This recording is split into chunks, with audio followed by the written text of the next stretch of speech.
سورہ طٰہٰ ان صورتوں میں سے ہے جن کے نام حروف مقطعات پر رکھے گئے ہیں۔ حروف مقطعات کسے کہتے ہیں؟ کاف، ہا، یا، عین، صاد، نون، الف، لام، میم، صاد۔ بہت سے لوگ کہتے ہیں کہ ان کے بہت سے معنی ہیں، لیکن وہ معنی صرف اللہ تعالیٰ کے علم میں ہیں، انسان کے علم میں نہیں ہے۔ حالانکہ ایسا نہیں ہے۔ قدیم شاعری میں بھی اگر آپ دیکھیں گے عرب جاہلیہ کی، تو اس میں بھی اس طرح کے، جیسے ہم انگریزی میں ایبریویشنز لکھتے ہیں، ایسے ہی اس زمانے میں لوگوں کی میموری بھی بہت اچھی تھی اور ان کی انڈرسٹینڈنگ بھی بہت اچھی تھی۔ یہ ایک الگ بحث ہے کہ وہ بعض اوقات چیز کو سمجھ کے بھی اس کو تسلیم نہیں کیا کرتے تھے۔ ایسے ہی لوگوں کے بارے میں قرآن مجید میں تنقیدات کی گئی ہیں، اور بلکہ تنقیصات ان کی آئی ہیں کہ ان کے اندر یہ نقص پایا جاتا ہے کہ ان میں غرور ہے، تکبر ہے، جاہلیت ہے، صحیح بات کو مانتے نہیں، حالانکہ ان کی انڈرسٹینڈنگ بہت خوبصورت انڈرسٹینڈنگ تھی ان کی میموری، ان کا حافظہ، ان کی یادداشت بھی بہت اچھی تھی۔ اور ایک اگلی بات میں آپ کو بتاؤں، ان کو وہ فصحاء اور بلاغات ہے، یعنی اتنے فصیح اور بلیغ اسلوب میں بات کیا کرتے تھے کہ آج چھوٹی سی بات کو بھی سننے والا یا ایڈریسی جو ہوتا ہے وہ تقاضا کرتا ہے کہ مجھے ذرا تفصیل بتائیں، مجھے بات کی تفصیل بتائیں، اور ہر بات کو بہت آسانی سے سمجھنا چاہتا ہے۔ جبکہ انٹرسٹنگلی عرب میں اگر آپ کسی بندے کو کھول کے بات بتائیں، وضاحت کر کے، وہ اس کو مائنڈ کیا کرتا تھا، وہ اس پہ افینڈ ہوا کرتا تھا، یعنی آپ نے مجھے بالکل ہی ناسمجھ سمجھ رکھا ہے، کھولو، کہ آپ نے میرے بارے میں یہ تصور کر لیا ہے کہ مجھے بات کی سمجھ نہیں آتی۔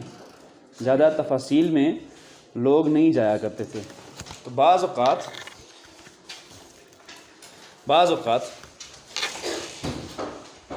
پھر یوں ہوتا تھا، ایسے ہوتا تھا کہ علامتیں مقرر کر لیا جاتی تھی۔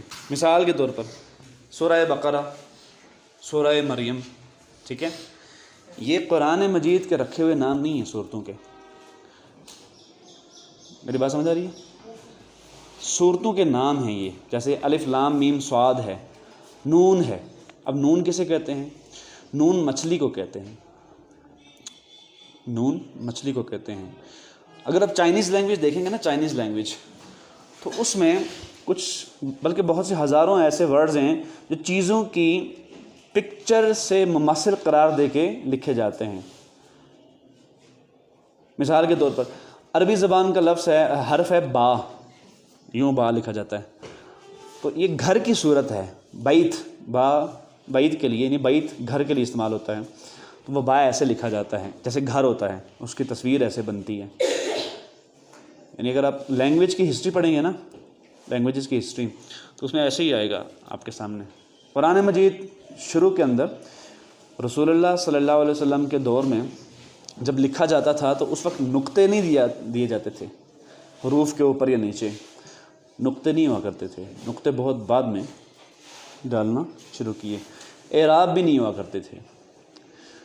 اس زمانے کا اگر آپ کوئی نسخہ اٹھائیں گے، کوئی مخطوطہ کہیں موجود ہو یا میسر ہو جائے، تو آپ کو نہیں سمجھ آئے گی کہ اس میں کیا لکھا ہوا ہے۔ حفاظ کو سمجھ آ سکتی ہے کیونکہ وہ جانتے ہیں قرآن مجید میں کیا لکھا ہے، کہاں سے۔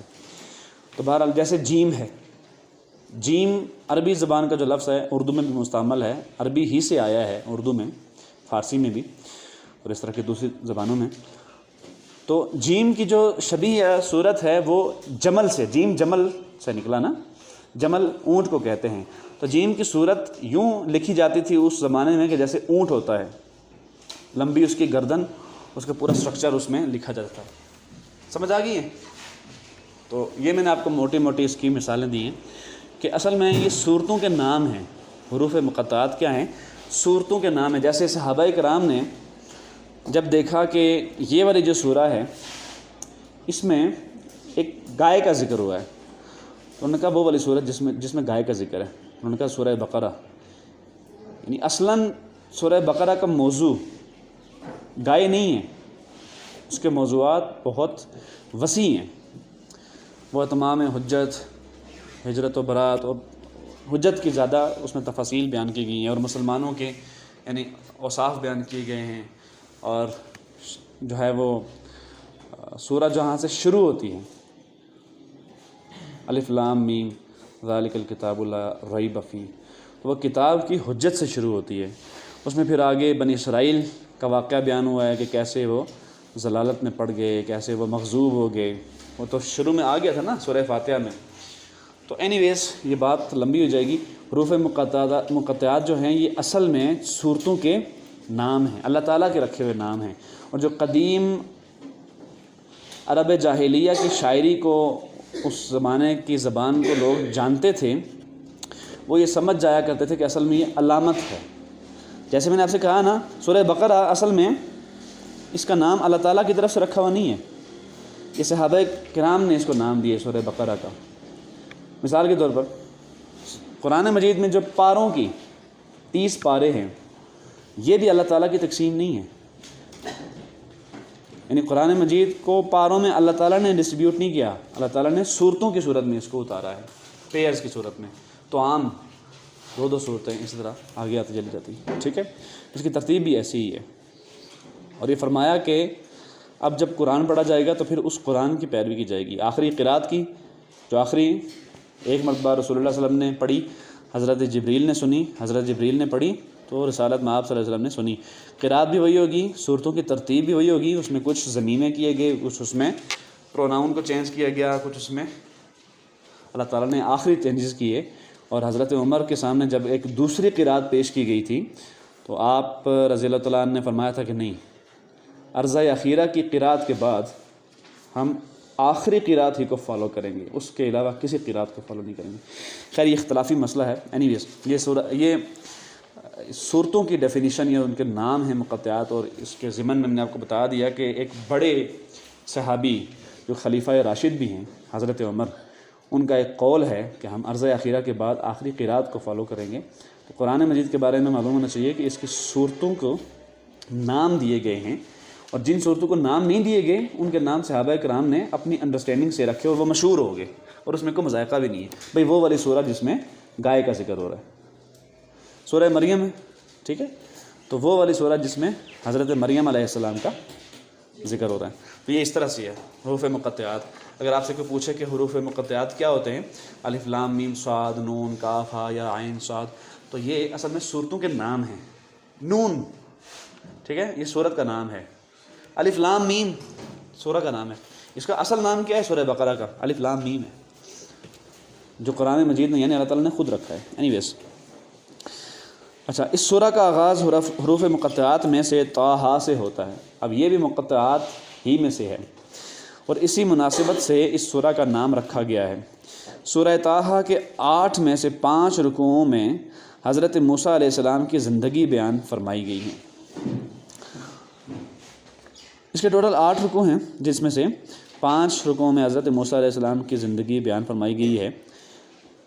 جن صورتوں کے بارے میں حضرت محمد رسول اللہ خاتم النبیین صلی اللہ علیہ وعلی آلہ واصحابہ وسلم نے فرمایا کہ یہ میرا قدیم مال اور قیمتی اثاثہ ہیں، ان میں سے ایک سورہ طٰہٰ بھی ہے۔ صحیح بخاری کی یہ حدیث ہے، اور کتاب تفسیر القرآن میں اس کا نمبر ہے 4739۔ یہ میرا قدیم مال اور قیمتی اثاثہ ہیں، ان میں سے ایک سورہ طٰہٰ بھی ہے۔ یعنی سورہ طٰہٰ ایسے تو قرآن مجید کی تمام صورتوں کی ایک اپنی اہمیت ہے، ایک اپنی فضیلت ہے، لیکن سورہ طٰہٰ کی فضیلت یوں بیان فرمائی ہے رسول اللہ صلی اللہ علیہ وسلم نے کہ یہ میرا قدیم مال اور قیمتی اثاثہ ہیں، ان میں سے ایک سورہ طٰہٰ بھی ہے۔ حضرت عمر فاروق رضی اللہ تعالیٰ عنہ کے اسلام لانے کے واقعے میں یہ تذکرہ ملتا ہے کہ جب وہ اپنی بہن کے گھر تشریف لے گئے اور انہوں نے اپنی بہن سے سورہ طٰہٰ کی تلاوت سنی تو ان کے دل میں اسلام گھر کر گیا، اور انہوں نے اسی وقت اسلام قبول کرنے کا فیصلہ کر لیا۔ یہ بھی یاد رہنا چاہیے کہ اس وقت حضرت عمر کی ہمشیرہ نے کس سورہ کی تلاوت کی تھی، تو وہ سورہ طٰہٰ تھی۔ سورہ طٰہٰ کا خلاصہ حضرت موسیٰ علیہ السلام کا تفصیلی تذکرہ اور پھر توحید، رسالت اور آخرت کا بیان ہے۔ اصل میں قرآن مجید کو آپ جہاں سے بھی کھولیں گے آپ کو اصل موضوعات ہر جگہ وہی ملیں گے، توحید، رسالت، اللہ تعالیٰ کے وجود کے، یا اللہ تعالیٰ جو اصل میں آیات اور آرگیومنٹس پیش کر رہے ہیں، حجت کر رہے ہیں، آخرت کی، رسولوں کی، کتابوں کی، اصل موضوعات اس کے یہی ہوتے ہیں بھائی۔ اچھا دوسرے یہ کہ قدیم عرب میں بھی جو لوگ یعنی استرداد اپنا لیتے تھے، کوئی بھی چیز ان کے سامنے پیش کی جاتی تھی تو اس کا انکار کر دیتے تھے، منکرین میں سے تھے۔ منکر کہتے ہیں انکار کرنے والے کو۔ تو ان کا سب سے بڑا آبجیکشن یہ ہوا کرتا تھا کہ یہ کیا، یعنی یہ شخص ہمیں قصے بیان کر رہا ہے پرانی امتوں کے، پرانے لوگوں کے قصے کہانیاں بیان کر رہا ہے۔ وہ یہ سمجھنے سے قاصر رہے تھے کہ اللہ تعالیٰ جب بھی پرانی امتوں کے قصے بیان کرتے ہیں تو یوں نہیں ہے کہ کہانی سنا رہے ہوتے ہیں۔ جیسے میں آپ کو بتایا کرتا ہوں کہ ہم ٹرانسلیشن پڑھ رہے ہوتے ہیں تو میں آپ کو کہانی نہیں سنا رہا، وہ اصل میں کانسیپٹ کو سمجھانا مقصود ہوتا ہے۔ تو اللہ تعالیٰ جب کوئی اس طرح کا واقعہ بیان کرتے ہیں، جیسے سورہ کہف میں مختلف واقعات بیان ہوئے، تو وہ مقصد اس کا واقعہ بیان کرنا یا کہانی سنانا نہیں ہوتا، نہ ہی اس کو کہانی کی طرز پہ لکھا جاتا ہے۔ اس میں سے اصل اس کا مغز بیان کرنا مقصود ہوتا ہے، اور جو نزاعات ہوتے ہیں ان کا فیصلہ کرنا موضوع ہوتا ہے اس کا، یعنی اس کے اندر سے سبق اخذ کرنا ہوتا ہے۔ اللہ تعالیٰ امتوں کا، پرانی امتوں کا جب حال سناتے ہیں تو اصلاً موضوع کیا ہوتا ہے کہ تم سے پہلے جو امتیں گزری ہیں ان میں سے بھی جنہوں نے اچھے اعمال کیے ان کو ان کی جزا ملی، اور جو معاندت پر کھڑے ہو گئے یا پھر دشمنی پر رسولوں کی اتر آئے ان پر عذاب نازل کیا گیا۔ یہ اصل مقصد ہوتا ہے، اس کے تحت پھر ہر ایک چیز واقعہ بن کر، کہانی بن کر سنائی جاتی ہے۔ مضامین سورہ طٰہٰ میں حضرت موسیٰ علیہ السلام کی زندگی کے 3 مراحل بیان کیے گئے ہیں۔ پہلا، حضرت موسیٰ علیہ السلام کی پیدائش سے مدین ہجرت فرمانے تک، مدین ایک شہر کا نام ہے۔ دوم، مدینہ سے صحرائے سینا کی طرف ہجرت۔ تیسرا، صحرائے سینا ہجرت کے بعد سے وصال تک کا دور۔ تو یہ 3 ادوار حضرت موسیٰ علیہ السلام کے یہاں پہ بیان کیے گئے۔ حضرت موسیٰ علیہ السلام اللہ تعالیٰ کے رسولوں میں سے ایک رسول ہیں، صرف نبی نہیں ہیں بلکہ رسول ہیں۔ اللہ تعالیٰ کی ایک عدالت بن کر دنیا میں آئے رسولوں ہی کی طرح، اور بڑے رسولوں میں سے آپ کا نام ہے، اور اللہ تعالیٰ کے بہت لاڈلے، بہت پیارے، مگر اپنی طبیعت کے اعتبار سے بہت جلالی نبی تھے، بہت رعب اور دبدبے والے نبی تھے۔ تمام انبیاء میں سے ان کا ذکر ملتا ہے کہ بہت، جیسے صحابہ کرام میں حضرت عمر کا ہے نا رعب اور دبدبہ اور جلال ہے، ایسے ہی رسولوں میں حضرت موسیٰ علیہ السلام۔ تو یہ کلیم اللہ کہا جاتا ہے ان کو، کیونکہ اللہ تعالیٰ سے کلام کیا کرتے تھے۔ یعنی جو ان کی فضیلت بیان ہوئی ہے باقی انبیاء کے اوپر وہ یہی ہے کہ یہ، جیسے حضرت عیسیٰ علیہ السلام کی فضیلت باقی تمام انبیاء کے اوپر یہ ہے سوائے حضرت آدم علیہ السلام کے، کہ آپ بن باپ کے پیدا ہوئے اور پنگھوڑے میں کلام فرمایا بالکل بچپن میں۔ ایسے ہی حضرت موسیٰ علیہ السلام کی فضیلت کیا ہے کہ آپ اللہ تعالیٰ سے کلام بھی کیا کرتے تھے، اور اللہ تعالیٰ آپ سے کلام کیا کرتا تھا، یعنی ڈائریکٹ بات چیت ہوا کرتی تھی۔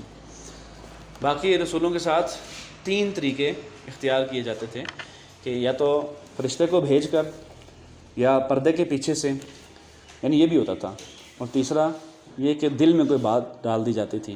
اس بات کے ڈالنے کے مختلف طریقے ہو سکتے ہیں، جن میں سے قابل ذکر رویا ہے۔ رویا کہتے ہیں خواب کو، لیکن وہ خواب ہمارے خواب جیسا نہیں ہوتا ہرگز، وہ بالکل ایسے ہوتا ہے جیسے روشن صبح ہوتی ہے۔ ہمارے خواب تو بالکل بلیک اینڈ وائٹ ہوتے ہیں نا، ڈل سے ہوتے ہیں، وائڈ سے ہوتے ہیں، لیکن انبیاء کے خواب بالکل روشن، جیسے میں آپ کو دیکھ رہا ہوں، آپ مجھے دیکھ رہے ہیں، بالکل ایسے ہی بالکل روشن خواب ہوتے ہیں انبیاء کے۔ وہ سوتے میں بھی ہوتے ہیں اور جاگتے میں بھی ہوتے ہیں۔ ان کو مختلف چیزیں ممثل کر کے دکھائی جاتی ہیں۔ بہرحال آخر کے 3 رکوعوں میں توحید، رسالت اور آخرت کا بیان ہے، اللہ تعالیٰ کی عظیم قدرتوں اور صفات کا ذکر ہے، حضرت آدم علیہ السلام کا مختصر تذکرہ ہے، آخرت میں نافرمانوں کے برے انجام کو بیان کیا گیا ہے، قرآن مجید کا مقام و مرتبہ بیان کر کے اس سے منہ موڑنے کی سزا بیان کی گئی ہے۔ سورہ طٰہٰ کے آخر میں یہ سمجھایا گیا ہے کہ اللہ تعالیٰ کا قانون ہے کہ وہ کسی قوم کو اس کے کفر اور انکار پر فوراً نہیں پکڑتا بلکہ مہلت دیتا ہے، اس لیے حق والوں کو صبر کے ساتھ دین کی دعوت کا کام کرتے رہنا چاہیے اور حق کا انکار کرنے والوں کے معاملے میں جلد بازی اور بے صبری کا مظاہرہ نہیں کرنا چاہیے۔ اس میں کچھ کانسیپٹس اکٹھے ہو گئے جو سمجھانا پڑیں گے، اور وہ یہ ہے کہ جیسے میں پہلے بات کر رہا تھا کہ قرآن مجید کو اصل میں اس ترتیب سے نازل کیا گیا ہے کہ اس کے موضوعات میں تکرار پائی جاتی ہے، بار بار آتے رہتے ہیں، اعادہ ہوتا رہتا ہے، ریوائز ہوتے رہتے ہیں۔ تو ایک عامی کی نظر سے، ایک عام آدمی کی نظر سے آپ اس کو کہیں سے بھی کھولیں گے تو وہ جو ضروری ہدایات اسلام لانے کے لیے، اسلام پر چلنے کے لیے، اسلام کو اختیار کرنے کے لیے، آخرت میں کامیاب ہونے کے لیے، دنیا میں تزکیے کی پاکیزہ زندگی گزارنے کے لیے لزومیات کا درجہ رکھتی ہیں جو چیزیں، وہ سب اس میں کہیں سے بھی آپ اس کو کھولیں گے تو اجمالاً یا تفصیلاً بیان ہو جاتی ہے۔ آخرت کا ذکر ہو گیا، قیامت کا ذکر ہو گیا، رسولوں پر ایمان ہو گیا، اللہ تعالیٰ کی کتابوں پر ایمان ہو گیا، تقدیر پر ایمان ہو گیا۔ تو یہ موضوعات اللہ تعالیٰ کے اپنے وجود پر، اور سب سے بڑا جو گناہ ہے شرک، پھر قتل، پھر چوری، پھر زنا، سرقہ وغیرہ، یہ سارے جو ہیں جرائم بھی کہیں نہ کہیں بیان ہوتے ہیں، اور ان سے بچنے کے لیے تقویٰ کی بھی تلقین کی جاتی ہے، پہلی بات۔ دوسری بات یہاں پہ یہ کہی گئی ہے کہ آخرت میں نافرمانوں کے برے انجام کو بیان کیا گیا ہے، جو میں آپ کو بتا چکا ہوں۔ پھر اس کے بعد یہ کہا گیا ہے کہ اس قرآن مجید کا ایک مقام و مرتبہ ہے، اس کو بیان کر کے پھر اس سے منہ موڑنے کی سزا بیان کی گئی ہے۔ بالکل وہی بات، اب سزا بیان کی گئی ہے، یہ لوگوں کو سمجھ نہیں آتی یہ سزا کیسے ہوتی ہے۔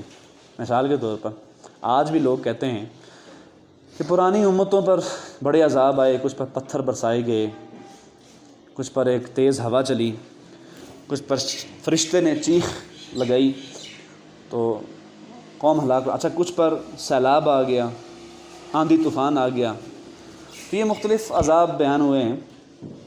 تو رسول اللہ صلی اللہ علیہ وسلم کی امت ہے تو اس زمانے میں اس طرح کے معجزات کا ظہور کیوں نہیں ہوا؟ اس کا جواب قرآن مجید میں ملتا ہے کہ اللہ تعالیٰ نے خود کہا ہے صحابہ کرام کی جماعت کو، اور رسول اللہ کو مخاطب کر کے کہا ہے کہ اب ہم ان منکرین کو تمہارے ہاتھوں سے عذاب دیں گے۔ چنانچہ رسول اللہ کے منکرین پر ان کے ہاتھوں سے عذاب آیا، نیچر سے نہیں آیا۔ جیسے ڈیزاسٹرز ہوتے ہیں نا، نیچرل ڈیزاسٹر ہوتے ہیں، بھائی کہیں پہ فلڈ آ گیا، سٹورم آ گیا، ٹھیک ہے، کہیں پہ ارتھ کوئک آ گیا، سونامی آ گیا، کہیں پہ کوئی سائیکلون آ گیا، ٹورنیڈو آ، کچھ بھی ہو سکتا ہے، یہ ابول فرام دا بلو جس کو کہتے ہیں۔ اس نوعیت کا عذاب بھی آ سکتا تھا اور امتوں پر آتا رہا ہے، لیکن قرآن مجید نے فرما دیا کہ اب صحابہ کرام کی تلواروں سے منکرین پر عذاب آئے گا، اور وہ آیا 23 سال کے قلیل عرصے میں اس بڑے پیمانے پر ایک انقلاب برپا ہو گیا، لیکن وہ اصل میں وہ فکری انقلاب تھا۔ یہ لفظ اصل میں استعمال میں کرنا نہیں چاہ رہا تھا، چونکہ انقلاب اصل میں نام ہے ماورائے عدالت، لوگوں کی گردنیں مارنے کا، لیکن وہاں پہ وہ اس طرح کا انقلاب نہیں تھا، وہاں پہ بالکل منصفانہ طریقے سے، عادلانہ طریقے سے، بالکل جسٹس اینڈ ایکویٹی کو اپناتے ہوئے صرف 23 سال کے عرصے میں دنیا کی کایا ہی پلٹ کر رکھ دی گئی صحابہ کرام کے ہاتھوں۔ تو اس طرح ہوتا ہے کہ رسول جب کسی قوم میں آ جاتے ہیں تو اس قوم کو پھر آخر میں یہ بات بیان ہوئی ہے یہاں پہ کہ پھر اس قوم کو مہلت دی جاتی ہے، دعوت دی جاتی ہے سب سے پہلے رسول کی طرف سے۔ اس میں مختلف مدارج ہیں، اس کے یہ مدارج آپ کو قرآن کے صفحے صفحے میں ملیں گے کہ سب سے پہلے انذار مطلب میں آپ کو بتا چکا ہوں نا کس کو کہتے ہیں، انذار کرنا، ڈر سنانا۔ نبی کے 2 اوصاف ہیں نا بنیادی جو اہم، کیا ہے کہ وہ بشیر ہوتا ہے اور نذیر ہوتا ہے۔ کوئی بھی نبی، وہ نبی ہوں یا رسول ہوں، یہ بنیادی یعنی دو ہی کام ہوتے ہیں ان کے، ایک جنت کی بشارت دینا اور جہنم کا انذار کرنا، بس یہی دو ہیں، ٹھیک ہے، نتیجے کے اعتبار سے بات بیان کی جاتی ہے۔ تو پہلا ہوتا ہے انذار، ڈر سنانا، پھر ہوتا ہے انذار عام۔ انذار ہوتا ہے اپنے گھر سے لے کر اپنے پڑوسی، اپنے رشتہ دار، یہ سلسلہ یہاں سے شروع ہوتا ہے۔ نبی کے ہاں بھی آپ حیران ہوں گے، نبی کے اوپر بھی یہ ذمہ داری نہیں ڈال جاتی کہ آپ مکہ سے نکلیں اور سیدھے ایران چلے جائیں، 40 روز لگا کے آئیں وہاں پہ جا کے، یا سالانہ لگا کے آئیں، ادھر جا کے آپ نے ایران دوران کی ذمہ داری لینی ہے، ان لوگوں کو تبلیغ کرنی ہے۔ یہ سلسلہ ہوتا ہی انذار سے ہے۔ پھر انذار عام ہوتا ہے جب وہاں پہ لوگ ایمان لے آتے ہیں اور لوگ اپنی تائید اور تصویب، یعنی وہ بالکل تسلیم و رضا والا معاملہ ہو جاتا ہے، نبی کے اوپر ایمان لے آتے ہیں، تو پھر انذار عام کا اعلان کیا جاتا ہے۔ اب کہا جاتا ہے کہ قم فانذر یا ایھا المزمل یا ایھا المدثر، اے چادر میں لپٹے ہوئے، یعنی بہت خوبصورت، یہ بہت محبت سے بلایا جاتا ہے نبی کو، اب اٹھیے اور انذار عام کیجیے، یعنی اب اس سلسلے کو آہستہ آہستہ ایکسپینڈ کیجیے۔ پھر انذار عام ہوتا ہے، پھر حجت، اتمام حجت ہوتا ہے، ایک پورا قانون ہے۔ تمام حجت کے بعد کیا ہوتا ہے؟ ہجرت و برات، یعنی جب رسول کو تنگ کیا جاتا ہے، اس کو ستایا جاتا ہے، اس پر ظلم کیے جاتے ہیں، اس کی بات نہیں مانی جاتی، تو ایک خاص وقت ہوتا ہے جب اللہ تعالیٰ رسول کو حکم دیتے ہیں کہ اب یہاں سے آپ ہجرت کر جائیں۔ چنانچہ یہی حضرت یونس علیہ السلام کے بارے میں قرآن مجید میں بیان ہوا کہ انہوں نے تھوڑی سی جلدی کر ڈالی تھی اپنے ہاں، انہوں نے یہ سمجھا اور بالکل دیانتداری سے سمجھا، چونکہ رسول معصوم ہوتے ہیں، ان سے گناہ نہیں ہوتا، انہوں نے سمجھا کہ اب یہ اتمام حجت ہو چکا تو مجھے یہاں سے ہجرت کر جانا چاہیے، تو وہ اللہ کے حکم سے پہلے ہجرت کر گئے، تو 40 دن تک مچھلی کے پیٹ میں رہے تھے، اور اللہ تعالیٰ نے ان کو پھر اپنے ایک معجزانہ طریقے سے مچھلی کے پیٹ سے نکالا۔ بہرحال تو پھر اگلا مرحلہ یہ ہوتا ہے کہ ہجرت و برات ہوتی ہے، نبی وہاں سے ہجرت کر جاتے ہیں اور برات اختیار، یعنی برات کس کو کہتے ہیں کہ آج کے بعد میں تمہارے معاملات میں بالکل بری ہوں، تم جو مرضی ہے کرو۔ میری بات سمجھ آ رہی ہے؟ جیسے والدین آخر میں کیا کہتے ہیں جب اولاد بالکل ہی نافرمان ہو جائے تو اب جو مرضی کرو، ایون آگ تک کر دیتے نا، اگرچہ کرنا نہیں چاہیے، آگ بھی کر دیتے نا، میری جائیداد سے، میری وراثت سے بالکل آگ، حالانکہ یہ اسلام میں ہو نہیں سکتا، یہ غلط کیا، میں صرف مثال دے رہا ہوں۔ تو وہاں پہ کیا کہا جاتا ہے؟ برات، سورہ توبہ یعنی برات کی سورہ ہے، بالکل بری الذمہ ہونے کا اعلان کیا جاتا ہے کہ اب ان کفار سے جو دشمنی پر اتر آئے ہیں ان کو مہلت دی جا رہی ہے، 50 دن کی مہلت ہے، اسلام قبول کر لو امن سے رہو، نہیں کرو گے مار دیے جاؤ گے۔ یہ اتمام حجت کا قانون ہے، ہجرت و برات، اور اس کے بعد آخر میں وہ فیصلہ ہوتا ہے یا تو سرفرازی کا، جو ماننے والے ہوتے ہیں، مومنین ہوتے ہیں، ان کو سرفرازی دی جاتی ہے، ان کو دنیا میں بھی نعمتیں دی جاتی ہیں، اقتدار اور اختیار دیا جاتا ہے، اور آخرت کی بشارتیں بھی آتی ہیں۔ چنانچہ عشرہ مبشرہ سے کون واقف نہیں ہے؟ حضرت ابوبکر، حضرت عمر، عثمان و علی، طلحہ و زبیر، سعد بن ابی وقاص، حضرت سعید، تو یہ مختلف صحابہ کرام ہیں، 10 جن کے بعد عشرہ مبشرہ، اور عموماً تو یہ تو خصوصاً تھا نا، خصوصی طور پہ عشرہ مبشرہ کا ذکر کیا گیا، عمومی طور پہ کہہ دیا گیا رضی اللہ عنہ و رضوا عنہ، کہ اللہ تعالیٰ ان سے راضی ہوا، صحابہ کرام سے، اور وہ اللہ تعالیٰ سے راضی ہوئے، راضی ہو گیا۔ بلکہ مختلف واقعات بیان ہوئے ہیں کہ جب صحابہ کرام سے کوئی غلطی ہو گئی یا کوئی اس طرح کا کام ہو گیا کہ جو نہیں ہونا چاہیے تھا، رسول اللہ صلی اللہ علیہ وسلم کی ایمار، رسول اللہ صلی اللہ علیہ وسلم کی مرضی کے خلاف ہو گیا، اور جب حضرت عمر نے توجہ دلائی کہ انہوں نے یہ کیا کر ڈالا ہے، ان کو غصہ آیا، کیونکہ حضرت عمر کی طبیعت میں بہت جلال تھا نا، غصہ تھا، روب تھا، دبدبہ تھا، تو رسول اللہ نے فرمایا کہ عمر خاموش ہو جاؤ۔ یعنی یہ وہ صحابہ ہیں کہ جن کی اللہ تعالیٰ نے اگلے پچھلے معاف کر دیے، بدری صحابی تھے۔ تو بہرحال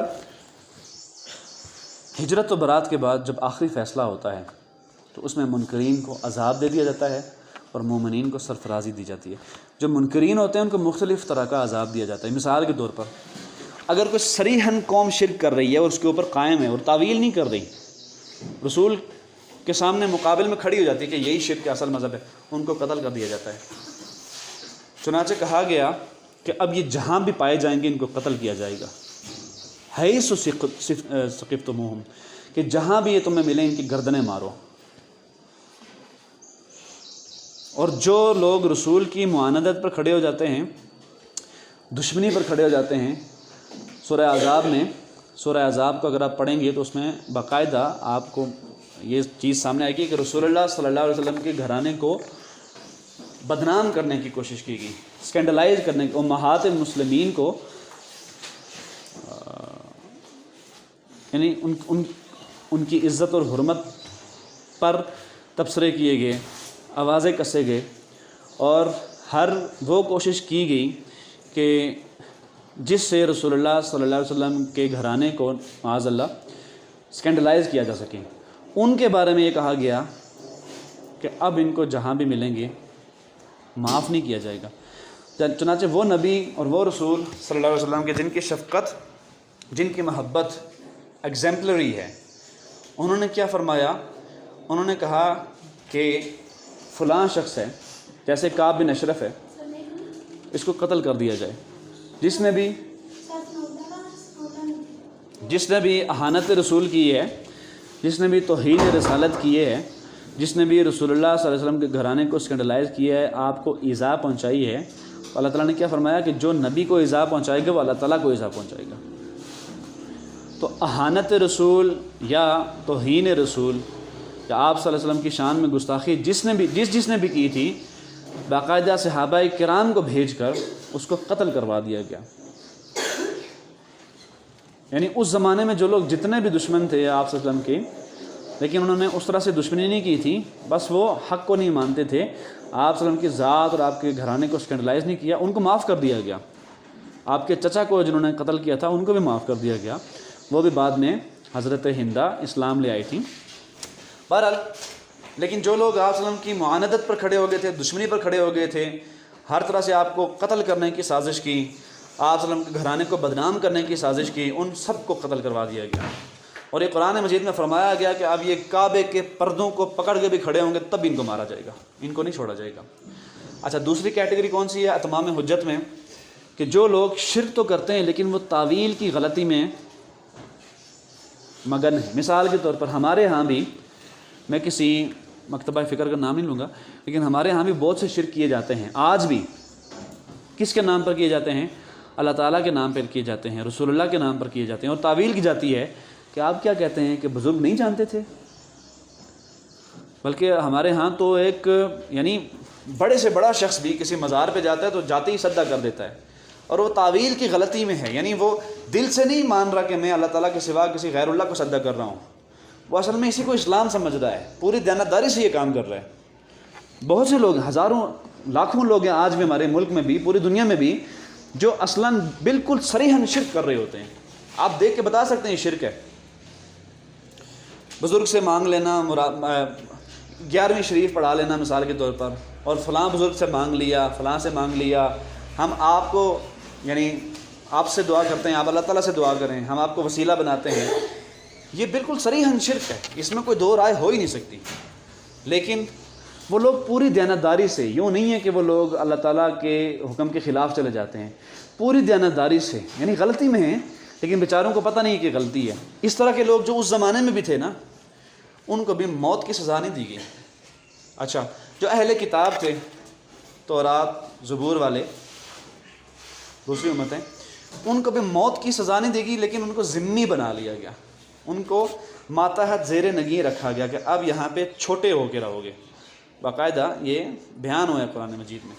تو یہ تھا اتمام حجت کا قانون، کہ جس کے تحت ایک رسول جو ہوتے ہیں وہ اتمام حجت کرنے کے بعد آخری جو فیصلہ ان کے لیے کیا جاتا ہے اس کو من و عن، اس پر عمل کیا جاتا ہے، اور جو رسول صلی اللہ علیہ وسلم کے صحابہ ہوتے ہیں وہ آپ صلی اللہ علیہ وسلم کے ناصرین ہوتے ہیں، مددگار ہوتے ہیں، ان کی سلیکشن بھی ایک طرح سے اللہ تعالیٰ کی طرف سے ڈائریکٹ ہوا کرتی ہے، اور وہ عام لوگ نہیں ہوتے، وہ قدوسیوں کی جماعت ہوتی ہے۔ اصل میں جو اپنے رسول کے ساتھ بالکل ویسے ہی کھڑے ہو جاتے ہیں جیسے رسولوں کی نصرت کے لیے فرشتے آسمان سے اترتے ہیں. یعنی ان فرشتوں میں اور ان صحابہ کرام میں فرق یہ ہوتا ہے کہ یہ زمین پر موجود ہوتے ہیں اور انسانی شکل میں ہوتے ہیں، اور وہ فرشتے آسمان سے نزول کر رہے ہوتے ہیں. چنانچہ غزوہ بدر میں بھی فرشتے، یعنی یہ فرمایا گیا کہ ہم آپ 5000 فرشتوں سے آپ کی مدد کریں گے. اور سورہ آپ پڑھیں گے نا مختلف قرآن مجید کی صورتیں، تو غزوہ بدر کے واقعات صحابہ کرام کی اگر آپ سوانح پڑھیں تو خود صحابہ کرام بیان کرتے ہیں کہ جب ہم کافروں کو مار رہے تھے تو ہمیں ایسا لگ رہا تھا کہ بالکل ہمارے سامنے لا کر ان کو کھڑا کر دیا گیا ہے. تو وہ کون مار رہا تھا؟ وہ اصل میں فرشتے ان کو مار رہے تھے صحابہ کرام کی مدد کے لیے. یعنی 313 ہیں، صرف 313 ہیں، اور سامنے ہزاروں کا لشکر ہے، اور ان کو کاٹ کے گاجر مولی کی طرح پھینک رہے ہیں. اور رسول اللہ صلی اللہ علیہ وسلم نے، اور قرآن مجید میں بیان ہوا ہے کہ وہ جو کنکر آپ نے پھینکے تھے نا، وہ آپ نے نہیں، ہم نے پھینکے تھے. یوں رسول اللہ صلی اللہ علیہ وسلم نے مٹھی اٹھا کے غزوہ احد میں غالباً جب پھینکی تھی تو جہاں جہاں وہ کنکر جاتے تھے کافروں کو لگتے تھے اور وہ جگہ پہ ختم ہو جاتے تھے. تو یہ معجزات ہوتے ہیں. اسی معجزات میں سے ایک ذیلی شکل ہوتی ہے جو صحابہ کرام کے ہاتھوں بھی پھر اللہ تعالیٰ کی نصرت سے، فرشتوں کی نصرت سے، مدد سے بالکل روبہ عمل ہو کے بالکل سامنے آپ کے ظہور پذیر ہو جاتی ہے. آج بھی ہمارے لوگ کہتے ہیں نا کہ آپ اگر حق سچ پہ رہیں تو یہ ہو جائے گا، وہ ہو جائے گا، فرشتے آپ کی مدد کے لیے اتر آئیں گے، نکل سکتے ہیں گردوں سے قطار، اس طرح کا وہ شعر پڑھا جاتا ہے، قطار اندر قطار اب بھی. تو وہ یوں نہیں ہے، یہ فرشتے صرف نبی اور رسول بلکہ رسول کی نصرت کے لیے اترا کرتے ہیں.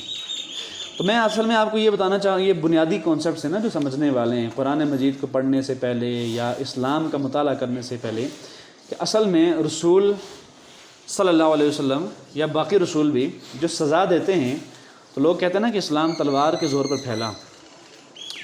تو یہ بات ایک طرح سے غلط بھی ہے اور دوسری طرح سے صحیح بھی ہے. یعنی اخلاقی طور پر یہ بات بالکل غلط ہے کہ بنیاد میں کوئی اخلاقیات نہیں تھی، ایسا نہیں ہے. اصل میں اسلام جو ہے وہ اخلاقی بنیادوں پر پھیلا ہے.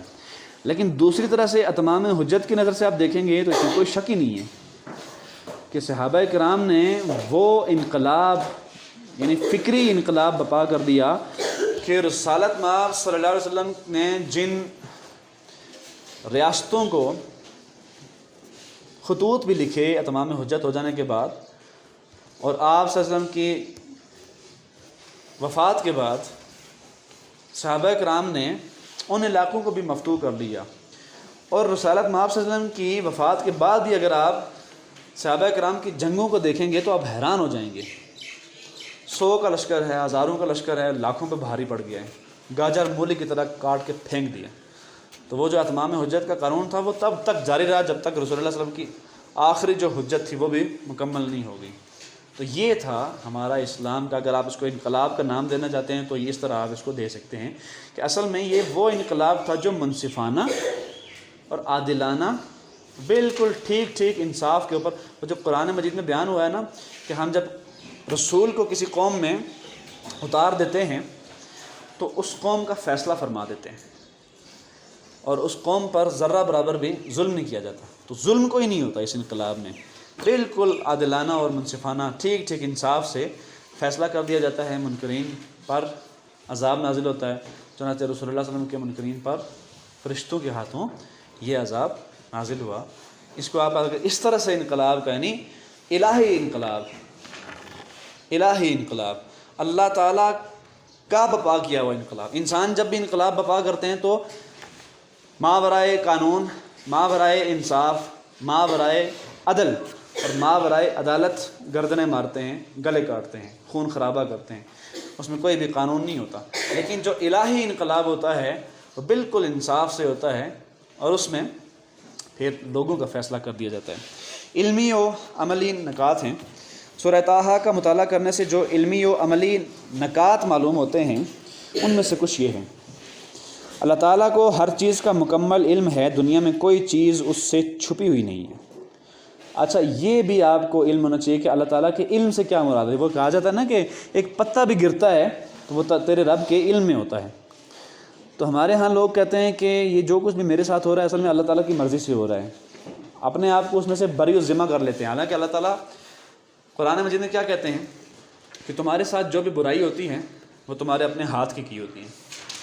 اللہ تعالیٰ کے علم میں ہونا ایک الگ چیز ہوتی ہے، اور اللہ تعالیٰ کا ہر ایک چیز میں مداخلت کر کے خود اس کام کو روب عمل کرنا ایک بالکل مختلف چیز ہے۔ مثال کے طور پر اللہ تعالیٰ نے ہمیں ارادہ بھی دیا ہے اور اختیار بھی دیا ہے، لیکن اپنی کتاب میں اس لوح محفوظ میں لکھ ڈالا ہے کہ یہ شخص اگر محنت کرے گا تو اس کو ثمر ملے گا، نہیں کرے گا تو نہیں ملے گا۔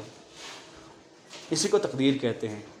وہ جو لکھا ہوا ہے نا کہ یہ اگر یہ کام کرے گا، یہ اس راستے پر جائے گا تو اس کو یہ نقصان ہو جائے گا یا یہ فائدہ ہو جائے گا، تو وہ جو جانا ہے اس کا وہ اس کے اختیار میں رکھ دیا۔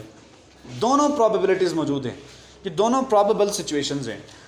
آپ اس راستے پر جا بھی سکتے ہیں۔ مثال کے طور پر ایک ادنا بلکہ بہت عظیم مثال میں اس کو کہوں گا کہ ہماری تقدیر میں لکھ دیا گیا کہ یہ صحیح راستے پر جائے گا تو جنت میں جائے گا، گناہوں والے راستے پر چلے گا تو جہنم میں جائے گا، یہ باقاعدہ لکھ دیا۔ لیکن اپنے اس علم کو مداخلت کی صورت میں روب عمل نہیں کیا، یعنی یہ نہیں کیا کہ وہاں پہ لکھا ہوا تھا کہ یہ اگر صحیح کام کرے گا تو یہ جنت میں جائے گا، تو اللہ تعالیٰ زبردستی ہم سے صحیح کام کروا رہا ہے، اچھے کام کروا رہا ہے۔ یا پھر یہ لکھا ہوا تھا کہ یہ برے کام کرے گا، معصیت کی زندگی گزارے گا گناہوں سے بھرپور، تو یہ جہنم میں جائے گا، اور اللہ تعالیٰ ہمیں زبردستی جہنم والے اعمال کروا رہا ہے۔ قرآن مجید میں جو بیان ہوا ہے نا کہ اللہ تعالیٰ اصل میں آخر میں انسان کے دل کے اوپر مہر لگا دیتے ہیں، اللہ تعالیٰ نے ان کے دلوں پر مہر لگا دی ہے، یہ اندھے ہیں، گونگے ہیں، بہرے ہیں، یہ آپ کی بات نہیں سنیں گے۔ تو یوں نہیں ہوتا کہ اللہ تعالیٰ نے مداخلت کر کے لگائی ہے، نہیں، وہ جو ارادہ اور اختیار ان کو دیا ہوا تھا انہوں نے اس کا اس طرح سے غلط استعمال کیا کہ ان کا اب اوڑھنا بچھونا ہی گناہ بن گیا ہے۔ وہ اللہ تعالیٰ نے اصل میں ان کے نتیجے کو بیان کیا ہے، وہ جو نتیجہ اللہ تعالیٰ کے پاس اپنی کتاب میں لکھا ہوا ہے کہ یہ لوگ اگر مطلب ایک حد تک جائیں گے تو دونوں آپشنز موجود ہیں، اچھا بھی برا بھی، لیکن اس حد کو کراس کر ڈالیں گے تو اب ان کا دل صحیح بات کو تسلیم کرنے سے رہا، تو وہ اللہ تعالیٰ کا اصل میں قانون بیان ہوا ہے۔ دوسری بات، دنیا اور آخرت کی سلامتی ان کے لیے ہے جو ہدایت کی پیروی کریں، دنیا کی بھی اور آخرت۔ آپ حیران ہوں گے کہ اسلام، اچھا ایک تو وہ ہے نا کہ وہ جو دنیاوی فائدے ہیں، بھائی نماز پڑھنے سے بلڈ پریشر نہیں ہوتا، بی پی کا مسئلہ نہیں ہوتا، خون کی سرکولیشن ٹھیک ہوتی ہے سجدہ کرنے سے، اچھا پانی بیٹھ کے پینے کے یہ فوائد ہوتے ہیں، یہ بالکل بے بنیاد باتیں ہوتی ہیں، ہوں گے، ایسا نہیں ہے کہ نہیں ہوتے، لیکن اصل میں عبادات اور اسلام میں جو احکام بیان ہوئے ہیں وہ دنیا کے فوائد کو سامنے رکھ کر نہیں ہوئے، ہرگز، بالکل بھی نہیں، وہ آخرت کے ثواب اور اس کی کامیابی کو سامنے رکھ کر ہمارے لیے مقرر کیے گئے ہیں۔ میری بات سمجھ آ رہی ہے؟ ورنہ اگر ہر عبادت کا دنیاوی فائدہ ہوتا ہے تو پھر مجھے بتائیں بقول مولانا سید ابو العلا مودودی صاحب کے کہ شہید ہونے کا پھر کیا فائدہ دنیاوی؟ شہید ہونا بھی، شہادت بھی اصل میں عبادت ہے نا، اللہ کے راستے پر چلنا ہے، تو اس کا دنیاوی یا جسمانی کیا فائدہ ہوا؟ اس سے صحت ٹھیک رہتی ہے شہید ہونے سے، بی پی ٹھیک رہتا ہے اس سے، بلڈ پریشر ٹھیک رہتا ہے اس سے، شوگر ٹھیک رہتی ہے، بلڈ شوگر لیول بالکل قائم رہتا ہے، شہید ہو جانے سے کچھ بھی نہیں ہوتا، بندہ ختم۔ وہ اصل میں اخروی فوائد، اخروی جو ثواب ہے اور کامیابی ہے اس کو بیان کیا جاتا ہے۔ تو جتنے بھی عبادات ہیں اسلام میں ان کا اصلاً موضوع، بلکہ پورے کے پورے اسلام کا موضوع ہی موت ہے، پورے دین کا مذہب کا موضوع کیا ہے؟ موت ہے۔ زندگی اور زندگی کے لوازمات جیسے صحت ہو گئی، جیسے خوشی ہو گئی، جیسے ایک صحت مندانہ زندگی ہے، آپ کی کامیابی ہے، یہ اصل میں وہ چیزیں دنیاوی جو اس موت سے متعلق ہو کے زیر بحث آ جاتی ہیں۔ بھائی ظاہر ہے ہم نے زندگی تو یہیں پہ گزارنی ہے نا، تو یہ وہ بات بیان ہو رہی ہے کہ اسلام پر چلیں گے تو آپ کو دنیا میں بھی فوائد ہوں گے، اور یوں نہیں ہے کہ صرف آخرت کے فوائد ہیں، دنیا کے بھی ہوں گے، آپ کو سرفرازی ملے گی، اس لیے کہ اخلاقیات جتنے بھی ہیں نا، اخلاقیات آپ کو فائدہ ہی دیتے ہیں ہمیشہ، کبھی بھی اخلاقیات آپ کو نقصان نہیں پہنچا سکتی، یہ بات یاد رکھیے گا۔ اگر آپ اخلاقیات پہ چلتے ہیں اور سگے بیٹے اور سگے بھائی کے خلاف آپ کو شہادت دینی پڑ جائے اور اس سے قصاص لے جائے، اگر اس نے کسی کا قتل کیا ہو اور اس کو بدلے میں قتل کر دیا جائے آپ کے بیان پر کہ واقعی میرے بھائی نے قتل کیا تھا، میں نے دیکھا تھا، آپ نے انصاف کی بات کی، اخلاقی بات کی، اس صورت میں بھی آپ کو دنیا میں بھی فائدہ ہوگا اور آخرت میں بھی ہوگا. یہ اخلاقیات جو ہوتے ہیں نا، ان کا کوئی نقصان کبھی ہو ہی نہیں سکتا، سوال نہیں پیدا ہوتا. نصیحت سے اعراض کرنے والے قیامت کے دن بہت پچھتائیں گے. اعراض کرنا یعنی گریز کرنا، اباء کرنا، اسے منہ پھیرنا. یعنی نصیحت سے اعراض کرنے والے قیامت کے دن بہت پچھتائیں گے، بلکہ روایات میں بیان ہوا ہے کہ وہ اپنی انگلیاں کاٹ کے کھا جائیں گے. پچھتاوے، یہ پچھتاوا جو ہوتا ہے نا بیٹا، یہ بہت بہت ڈینجرس چیز ہوتی ہے. ایک ہوتا ہے دکھ، ایک ہوتا ہے غم، ایک ہوتا ہے افسوس، حزن، ٹھیک ہے، سیڈنس، ڈپریشن. اب جب ڈپریشن کے ساتھ ریمورس اور ریگریٹ بھی مل جاتا ہے، یعنی پچھتاوا، وہ ایک ایسی کیفیت کہ ہائے افسوس، ہائے افسوس، وہ ایک ایسی کیفیت ہوتی ہے کہ جو انسان کو ختم کر دیتی ہے اندر سے. پچھتاوا ایک ایسی کیفیت ہوتی ہے، اور یہ اصل میں کسی ایسی چیز کا یا ایسے واقعے کا ہوتا ہے کہ جس میں انسان کوئی اچھا کام کر سکتا تھا لیکن اس نے کیا نہیں، یا پھر اس سے ہوا نہیں. اب جو ہوا نہیں نا، جس میں اس کا اپنا ارادہ اور اختیار نہیں تھا، وہ پچھتاوا اگر ہو بھی تو بہت معمولی سا ہوتا ہے. اس میں انسان کو بہرحال تسلی مل جاتی ہے کہ اصل میں یہ تو میرے اختیار میں نہیں تھا. یعنی میں اگر پرائم منسٹر نہیں بن سکا، مثال دیتا ہوں میں آپ کو، کسی بندے نے اگر سوچا ہوا تھا کہ میں نے پرائم منسٹر بننا ہے، لیکن کسی ملک میں کرپشن اتنی زیادہ تھی یا لوگ بات ماننے کے لیے تیار نہیں تھے، تو وہ بھی پچھتاوا ہوتا ہے. لیکن وہ اس طرح کا پچھتاوا نہیں ہوتا، اس میں تو بہرحال انسان کو ایک طرح سے کامیابی. لیکن وہ جو سچویشن یا کیفیت ہوتی ہے جس میں انسان کو افسوس ہوتا ہے کہ ہائے خدایا، کاش، یہ جو کاش ہوتا ہے نا، یہ کاش انسان کو اندر سے گلا دیتا ہے. یہ کاش اتنی خطرناک سچویشن ہوتی ہے کہ اگر تو انسان کے پاس مہلت ہو، دوسرا موقع ہو، تو پھر تو کوئی مسئلہ نہیں ہے. موقع ہی ختم ہو جائے بھائی، مہلت ہی ختم ہو جائے. تو آپ نے دیکھا ہوگا لوگوں کو، بچوں کو سال کے بعد امتحان میں ناکام ہو کے روتے ہوئے. چنانچہ جو اچھا بچہ ہوتا ہے، احساس رکھنے والا، بے شک اس نے کام نہیں کیا جو بھی ہے، لیکن اچھا کا مراد یہ ہے کہ دل میں احساس ہوتا ہے، وہ زار و قطار رونا شروع کر دیتا ہے. اس کو جتنی بھی تسلی دے لو، وہ کہتا ہے کہ نہیں، میرا سال مارا گیا، میں اگلے سال پڑھ بھی لوں گا. حالانکہ اس کے پاس جو دیکھ لو نا کہ مطلب موقع ہے، پھر ایک سال ہے، مہلت ہے، پھر سے ایک ٹائم پیریڈ ہے اس کے بعد، لیکن اس کے باوجود وہ اس پچھتاوے میں رو رہا ہوتا ہے جو پورا سال اس نے ویسٹ کر ڈالا ہے. لیکن آخرت کا پچھتاوا تو سارے پچھتاووں پر سب سے بھاری ہے. تو کاش یہ کاش نہ ہوتا. یہ کاش جو ہوتا ہے نا، یہ آخرت میں جا کر اللہ نہ کرے کسی کاش میں آپ مبتلا ہو گئے تو پھر واپسی کا کوئی راستہ نہیں ہوتا کہ آپ واپس آ جائیں وہاں سے اور پھر دنیا میں زندگی گزار لیں. بس وہاں پہ فیصلہ ہو جائے گا، یا تو ساری زندگی کے لیے دائمی اور ابدی جنت، یا پھر ساری زندگی کے لیے دائمی اور ابدی ہمیشہ ہمیشہ رہنے والی جہنم. اللہ تعالی ہمیں اچھا نتیجہ اس کا عطا فرمائے اور ہمیں پچھتاوے سے محفوظ رکھے. قیامت کے دن اللہ تعالیٰ ہی فیصلہ فرمائے گا کہ کون سفارش کرے. یہ بات یاد رکھیے. یہ جو شفاعت ہے، شفاعت، رسول اللہ صلی اللہ علیہ وسلم بھی جب شفاعت کریں گے تو اللہ تعالیٰ کے اذن سے کریں گے، اللہ تعالیٰ کے اذن سے کریں گے.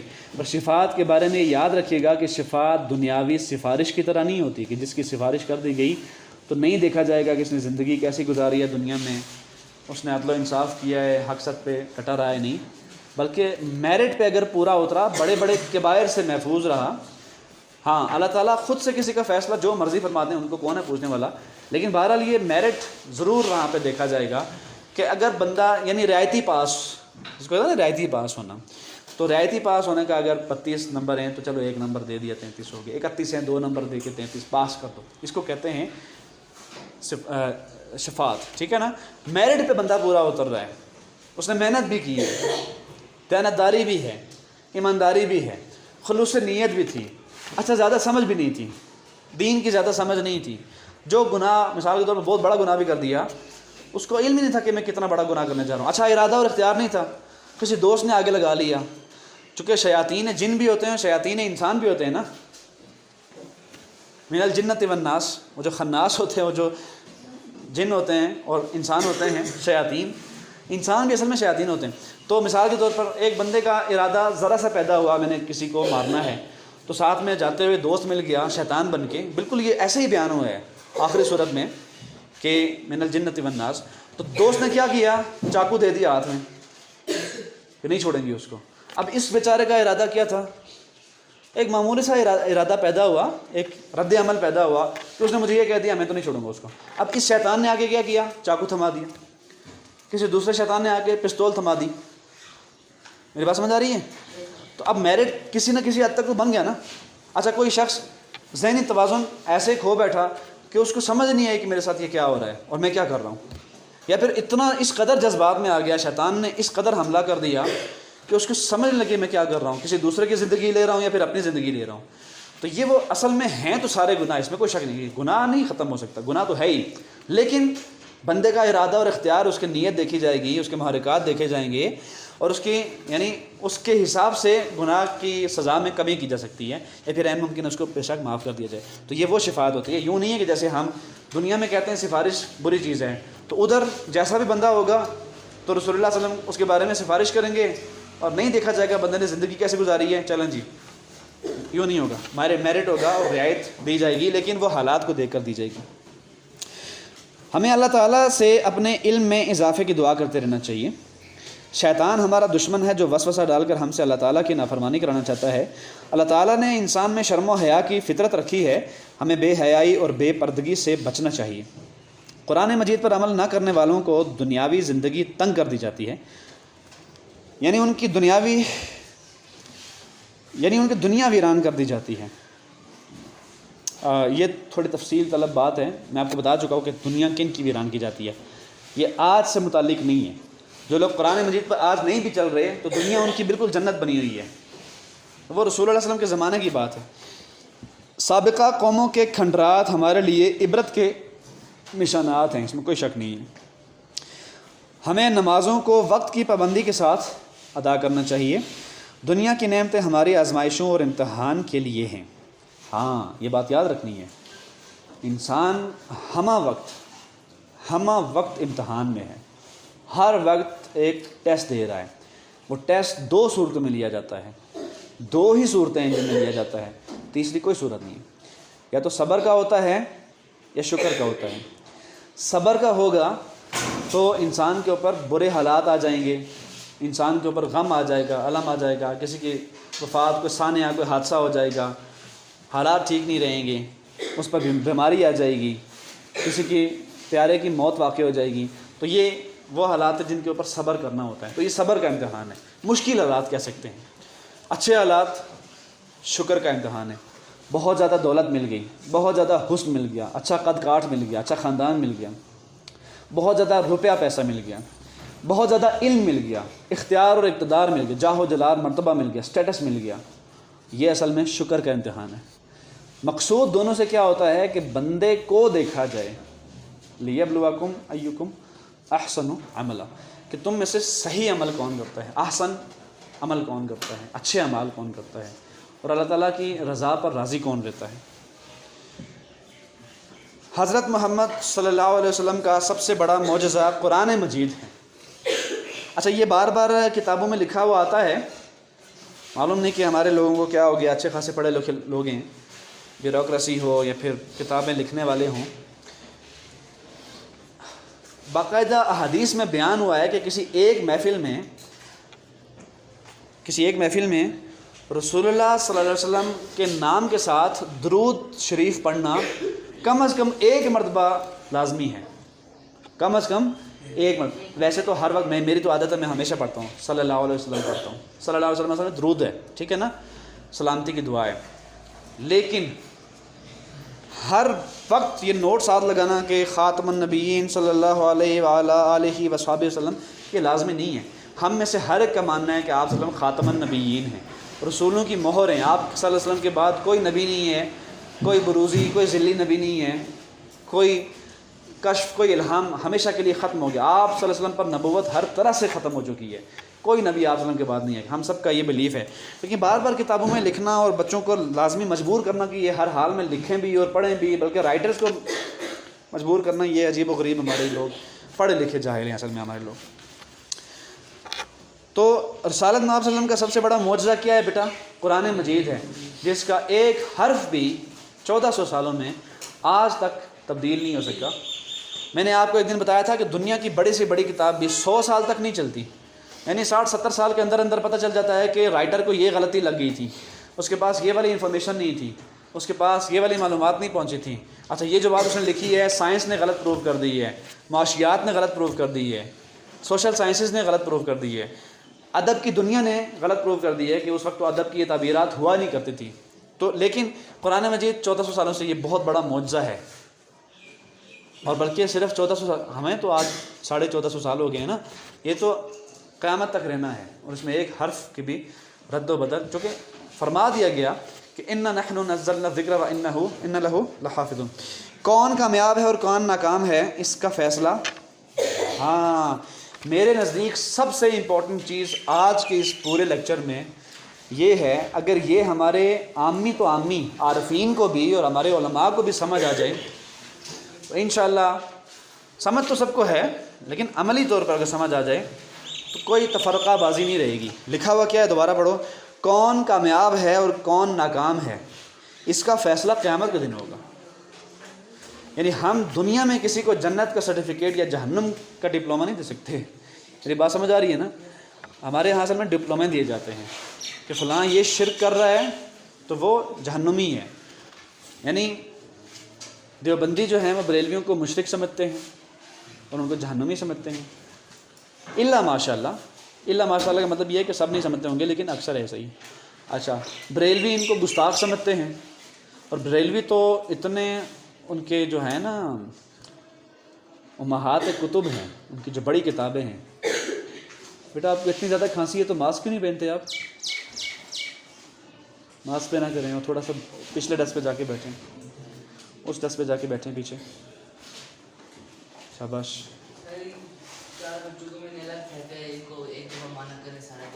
اللہ تعالیٰ کی طرف سے ہوتی ہے ساری بیماری، اصل میں اللہ تعالیٰ کی طرف سے ہوتی ہے، انسان کو احتیاط کرنی چاہیے.